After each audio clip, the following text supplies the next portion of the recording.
Jubilee Hills bypoll ఉంది. ఈ బైపోల్‌లో అసలు కాంగ్రెస్ పార్టీ స్ట్రాటజీ ఎలా ఉండబోతుందంటారు? అసలు వీళ్ళు ఏమని ప్రచారం చేసుకోబోతారు? వాళ్ళు ఎంతసేపు ఆవుకథ చెప్తారు. ఆవుకథ తెలుసు కానీ అంటే 22 నెలల కాలంలో, ఇప్పుడు ఇది 23వ నెల. ఈ 23 నెలల కాలంలో చేసింది చెప్పుకొని గెలిచే పరిస్థితి కాంగ్రెస్కి ఎప్పుడు ఉండదు. ఆవుకథ చెప్తారు. కేసీఆర్ ఇట్లా, కేసీఆర్ అట్లా, కేటీఆర్ ఇట్లా. ఎన్నాళ్ళని ఈ ప్రచారం ఇంకేది? ఆ పశువులు కాసేవాడు జీవితకాలం ఆవుకథలే చెప్పుకుంటూ బతుకుతాడు.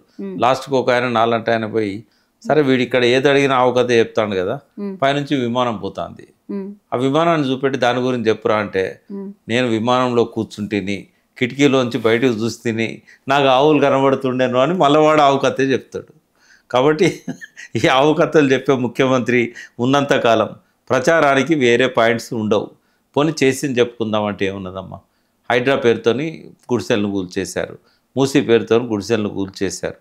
సరే జూబ్లీహిల్స్ నియోజకవర్గంలో ఉన్నాయా లేవా అనేది పక్కకు పెడితే ప్రజలందరూ చూస్తాను కదా, అర్థం చేసుకుంటాను కదా గతంలో ఎట్లుండే పరిపాలన. ఇప్పటికీ కూడా వాళ్ళ సోషల్ మీడియాలో కానివ్వండి, లేకపోతే వాళ్ళ కార్యకర్తలు కానివ్వండి, వాళ్ళ పార్టీ లీడర్స్ కానివ్వండి, ఇప్పటికీ వాళ్ళు చెప్పే మాట ఏంటంటే, అప్పట్లో కేసీఆర్ అట్లా చేసిండు, ఇలా చేశాడు, ఎందుకు చేయలేదు, ఎందుకు డెవలప్ కాలేదు అని చెప్పేసి అని అంటున్నారు తప్ప, ఈ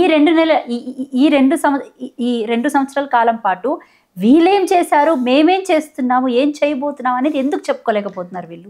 ఏం చేయలేదు కాబట్టి. ఎందుకు చెప్పుకోలేకపోతున్నారు అంటే ఏం చేయలేదు కాబట్టి. వాళ్ళు ఇచ్చిన హామీలే చేయలేదు కదా.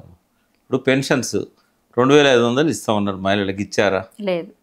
రకరకాల హామీలు ఇచ్చారు. నిరుద్యోగ భృతి అన్నారు, తర్వాత 2 బెడ్రూమ్ హౌజెస్ ఇస్తామన్నారు. కేసీఆర్ కట్టిన 60-70 వేలు మురుగుతూ ఉన్నాయి, అవి కూడా ఇవ్వలేకపోతున్నారు. కళ్యాణ లక్ష్మి, షాద్ ముబారక్ కూడా తులం బంగారం ఇవ్వట్లేదు, ఏది చేయట్లేదు. పోనీ ఏమన్నా రోడ్లు డెవలప్ చేసినలా, నాలాలు డెవలప్ చేసినలా, వర్షాలకు రోడ్లన్నీ పాడైపోయినాయి, డ్రైనేజీలన్నీ. ఇప్పుడు హైదరాబాద్లో వర్షం పడ్డదంటే మళ్ళీ మొదటికి వచ్చింది. దానికి కొత్త ప్రయోగాలు చేయబోయింది రేవంత్ రెడ్డి. తను నిపుణుల సలహాలు తీసుకోకుండా రోడ్ల కింద పెద్ద పెద్ద బాయిల్ క్రియేట్ చేశాడు. దాదాపు 181 చేయాలనుకున్నాడు, 18-17 చేసే వరకు మున్సిపల్ వాళ్ళు చేతులు ఎత్తేసారు.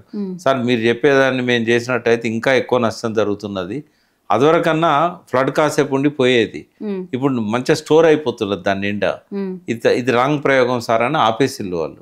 10-17 చేసి చేతులు కాల్చుకున్నారు. అంటే కేటీఆర్ ఏం చేశాడు, వరద వచ్చే దారిలో వరదను మళ్లించడానికి ఏం కనబడలేదు ఆయనకు, రోడ్లే ఉన్నాయి. రోడ్డు మొత్తం తీసేసి రోడ్డు కిందనే పెద్ద కాలువ చేసి పైనుంచి స్లాబ్ వేసేసిండు. కాబట్టి వచ్చిన నీళ్ళు వచ్చినట్టు రోడ్డు కిందకి వెళ్ళి వెళ్ళిపోతాయి. ఎవరికి రాలేదు ఆలోచన, ఆయన చేయగలిగాడు. ఈయనే పులిని చూసి నక్కవాత పెట్టుకున్నట్టుగా రోడ్ల కింద బాయిలు పెట్టుకుందామని చెప్పి ప్రయత్నం చేసి బొక్కబోర్లో పడ్డాడు. హైడ్రా విషయంలో కూడా ఏంటంటే, హైడ్రా చాలా దూకుడుగా పోయింది. స్వప్రయోజనాల కోసం హైడ్రాని రేవంత్ రెడ్డి వాడుకున్నాడు. హైడ్రా చేసే దాంట్లో మంచి ఎంత ఉందో చెడు అంతకంటే ఎక్కువ ఉన్నది. వాళ్ళ విజ్ఞతగా వదిలేద్దాము. నిజంగానే బాధితులు కోర్టుకు పోతే మాత్రం కొన్ని వేల కోట్ల రూపాయలు పరిహారంగా చెల్లించాల్సిన పరిస్థితి రేవంత్ రెడ్డికి వస్తుంది.